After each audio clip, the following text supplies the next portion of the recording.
We're gonna get started with our next panelists.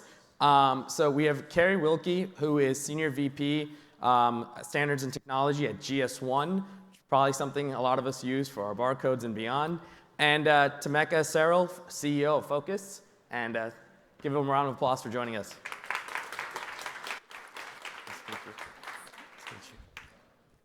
Awesome. Well, first of all, thank you so much for joining us. And I think it'll be awesome if each of you can give the audience maybe a 30-second intro about what you guys do and why you're here and what you're here to share. So start with you. Great, thank you. Good afternoon, everybody. Carrie Wilkie from GS1 US. As Ronak set up, GS1 is probably the least known, best known thing that you guys are using, which is the standards around barcodes.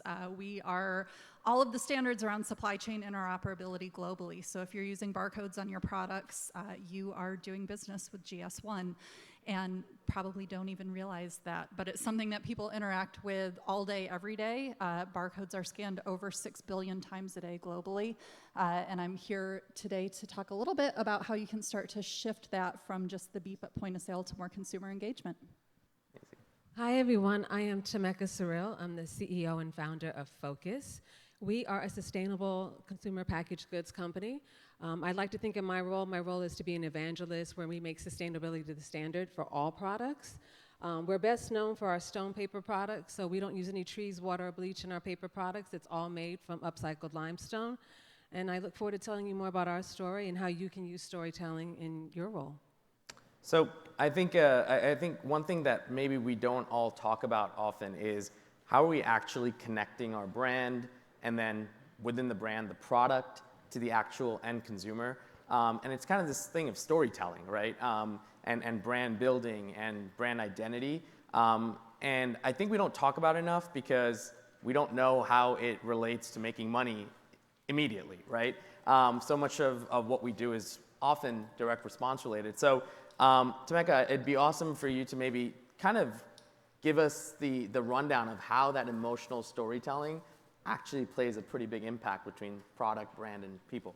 Sure. So for me, my product line started by really looking inwards and also looking to my grandparents and my community.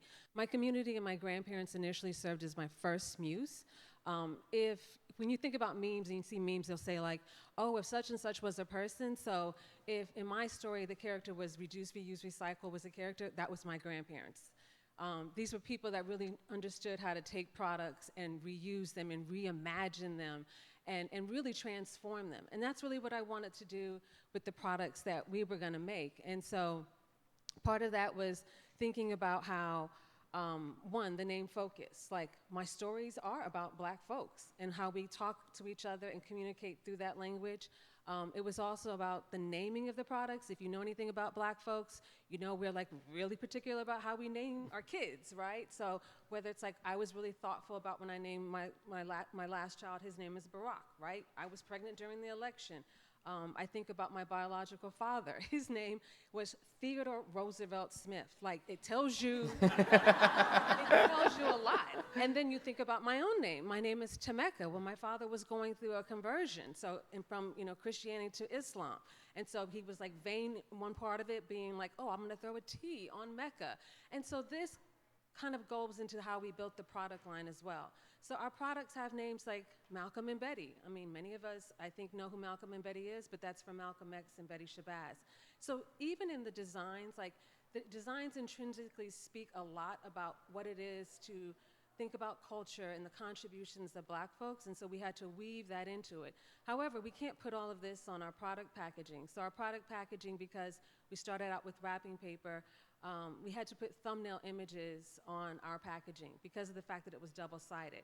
We had pairings, so like I didn't want anything to have a white side.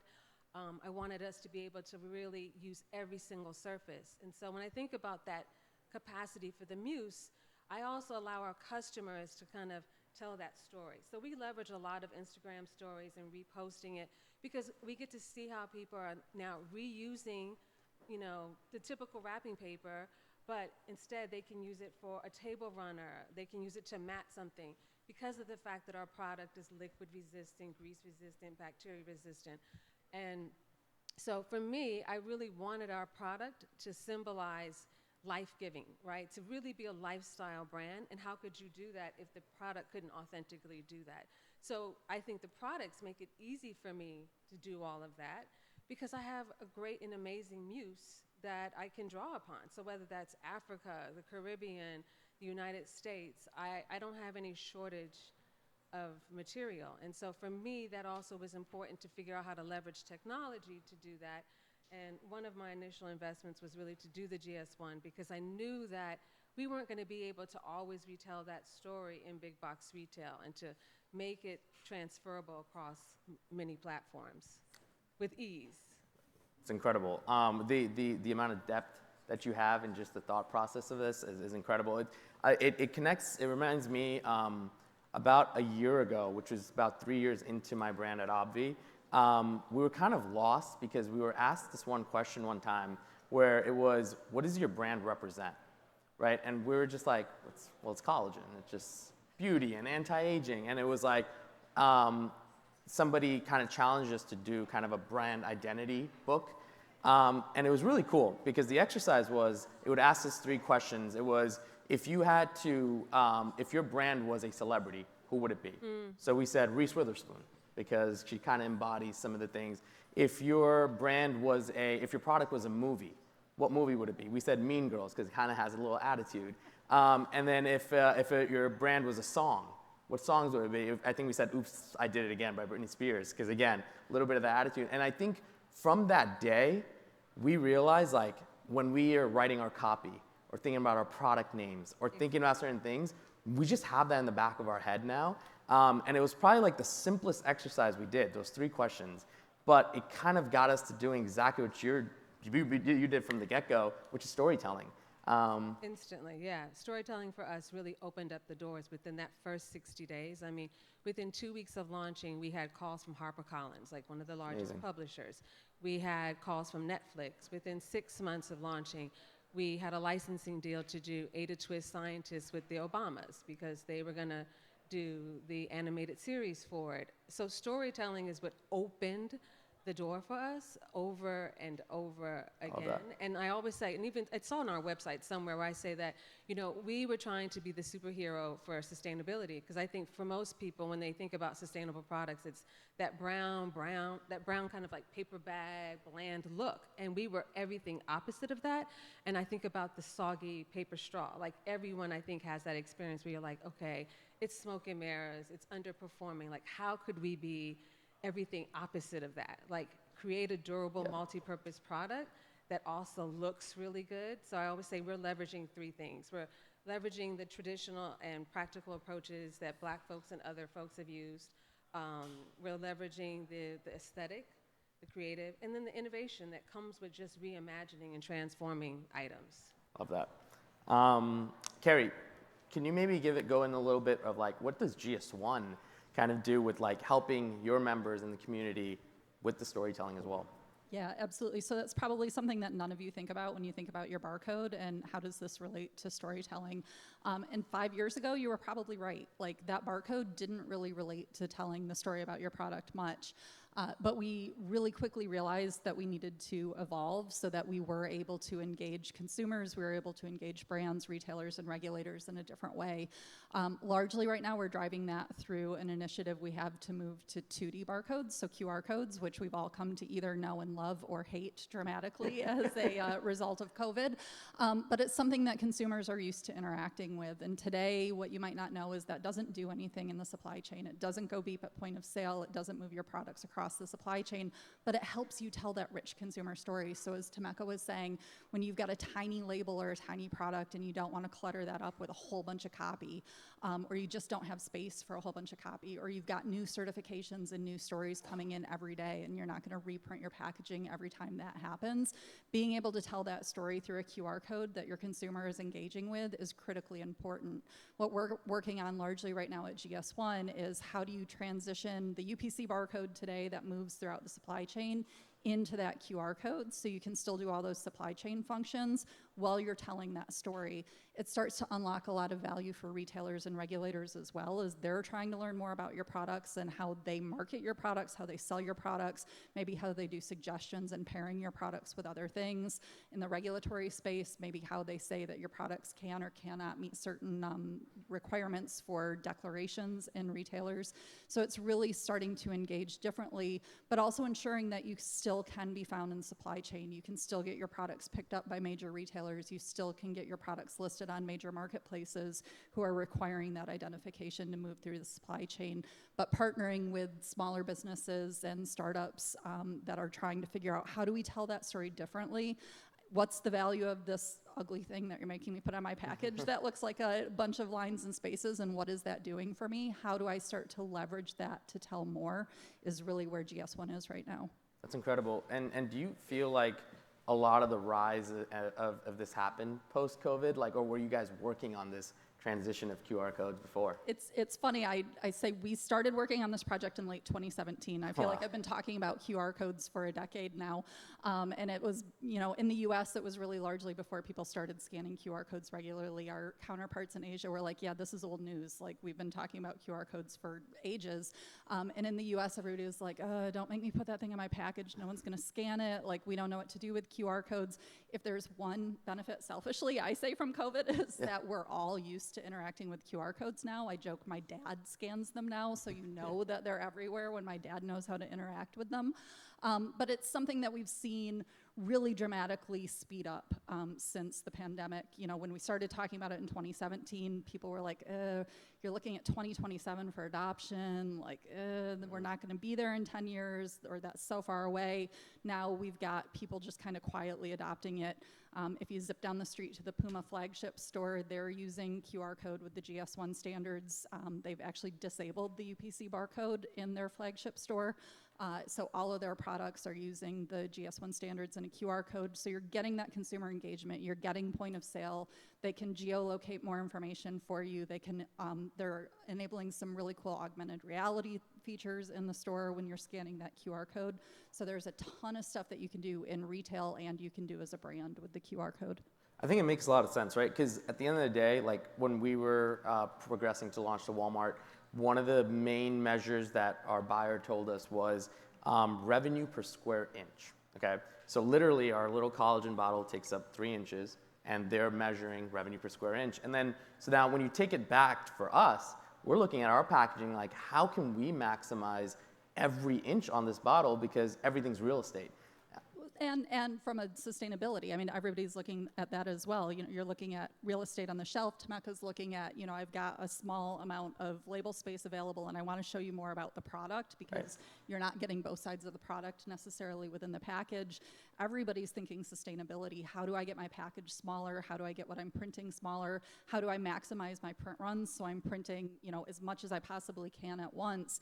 There's more story that you want to keep telling, and you can do that on the back end without changing your packaging when you make that transition to the QR code. It's amazing. Tamecca, we'll go to you. Would love to kind of hear about some of the opportunities that are kind of unfolding in front of you, and maybe some that are low-hanging fruit, some that are a bigger reach, but what are some of these business growth opportunities you have on your end? I think for us, some of the new growth opportunities are aligning with corporate through an ESG lens. I think that a lot of big corporations now, the procurement has always been there, but now I think they're buying differently and they're buying more consumer minded and thinking about how so whether it's like how they stock their cafeterias or what paper products they're utilizing. So that's one particular scenario for us. It's also looking at collaborating more with government and institutional buyers. And I say all of that to say that it's allowed us also to really rethink kind of private label manufacturing for some of our customers. So we've launched a division called Swag. We think, one, it leverages, again, on the whole notion of blackness and culture, but creating this culture of sustainability through this corporate merchandise division, where we see that folks really do want what you have, but they may want a branded edition of it in some level, or a pared down version of it. So whether that's private label marketing for big box retail or in big corporations. We're seeing that all of the time. Like, we're seeing people asking us to bring this like marketplace to the workplace oftentimes over and over again. And it does. It always relies and goes back to storytelling and this ability to transfer information. Like I always say to folks, like FOLKUS's job is to write a new chapter in sustainability, but how do we do that continuously? And whether that's us telling a really good story or leveraging technology through the QR codes, it has been really meaningful and beneficial for us over and over again to just make it easy for people to get to it. That's awesome. Carrie, what about you? What do you guys have kind of maybe something that's a little bit more expanded past even the next year? Yeah, absolutely. So, right now we're talking about QR codes and 2D. We're always looking at what's next. So I started talking about QR codes in 2017. Maybe next year I'll be back here talking about the thing that comes after that. I always say the UPC code has been around for about 50 years. Name another technology that hasn't evolved in 50 years. I still haven't been able to come up with one, so we don't expect the QR code to stick around for 50 years. I think the biggest thing for us, though, is continuing to hear from our members. So I know a lot of you that have stopped by the kiosk today are already GS1 members using our standards and barcodes. But continuing to learn from you what's valuable. Supply chain, great. You want your products where they need to be, when they need to be there. The next phase of that is kind of getting everybody the information they need, when they need it, where they need it, how they need it. That's being delivered through the QR code. But what's next? What's next for what you all need to marry that supply chain and having your product where you need it with the information, how you need it, where you need it, and what comes after that, so that you can continue to sell your products, you can continue to stock and sell products if you're on the retail side of things, you're telling that story to your consumers and getting things where they need to be. What's a reason a brand or someone that has a product wouldn't use GS1? What's kind of the stopping point? It's a great question. So there are a couple of things. I think right now, the biggest thing that we're hearing from brands is I'm direct to consumer. So I don't need a barcode. I don't need that standard. You know what? Right now, if you're truly direct to consumer, you might not. That might not be something that's valuable to you. If you're trying to get picked up on a store shelf, if you're trying to get on Amazon, if you're trying to get on Walmart's platform, guess what? They're going to require it. There's a few categories that have exemptions right now with the major marketplaces, but those categories are quickly closing down. So get ahead of it. It's a really good way to authenticate that the product is yours and not anybody else's. I always laugh. We have some sellers that say, we're direct to consumer and we didn't think we needed this. And then we started selling it and our consumers were like, wait, this is a fake product. It doesn't have a barcode on it. So just as consumers, we're used to seeing that on packaging, and it's something that maybe your consumers are also looking for. But that's the biggest thing we hear right now is just, I'm direct to consumer. I am in a category that has an exemption, so I don't need it. Chances are you're going to need it sooner rather than later. Starting with that in mind and starting it with it on your package design is pretty important. That's awesome. Tamecca, I'd love to hear a little bit more about, like, at least again, like I said, I struggle with it. I'm sure there's many people here that struggle with it, which is when you need something to be thoughtful and you need something that takes time to think about, and we're all in this kind of phase of like do things fast, kind of break things and figure it out after. How do you balance just your mindset of I need to put the utmost level of thoughtfulness, even if that means things are going to maybe move a little bit slower, or maybe not necessarily, but also just may take some more time. How do you kind of manage trying to take the opportunity of, let's call it sales, but also needing to make sure that, hey, I can give up sales because I need to actually focus on storytelling and brand building?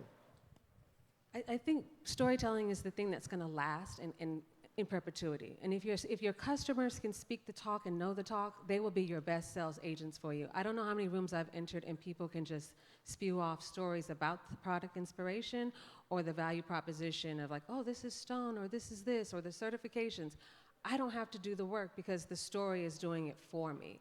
And more importantly, I think building on this oral tradition, I think, has really helped our brand, and I think that enough of us don't think about the legacy of oral tradition or that storytelling component enough. The other thing is, again, to just integrate back and forth with the GS1, I think it's so important to make that investment because of the supply chain, and when you're not in the room, like, what can that do for me? So whether that's telling folks that, yeah, my product is certified for these things, that's where I think you can accelerate and maybe make that somewhat of an afterthought while you're still building the authenticity of your story. Because think about it, most of us can easily on some level duplicate each other's products. It's that story, that nuanced brand identity that makes or breaks us, honestly. That makes someone say, I want to feel this way. It creates an emotional connection to that product and then builds that brand loyalty. I mean, I have people that I'm looking at, our repeat customers, and I'm thinking like, this is not a person I think that would typically buy the kind of products I offer, but because of the overall value, the look, the feel, and the stories, they confidently go back to it over and over again. No, it's such a good point, and I believe it wholeheartedly because right now I believe like we're in a place where there is no barrier to entry in almost all product categories, right? You can go and create. But your story, exactly. Exactly. You can go create a supplement brand in 5 to 7 days now. Just white label something, right? And when it comes down to it, the reason creator brands and the reason storytelling brands are winning is because there's actually an attached purpose to retention. If you really want to break it down, that's the key metric here. It's been the theme of the year. I think storytelling is synonymous now to retention because it gives the person the purpose to actually come back and say, hey, I'm attached to something. And the storytelling doesn't have to be an actual story. It can also just be the purpose of why you like the product and why it's created a difference for you. I would say, Ronak, it also, that trust component that happens there as well, as you tell the story, as you really engage the consumer, and as you create that dynamic that says, I trust you, I trust your product, I trust the story you're telling, I trust that your certifications are accurate, and where you're coming from. I think that's a big component that's critical in keeping the consumer. Well said. Well, thank you guys so much for joining us. That was awesome. Thank you so much.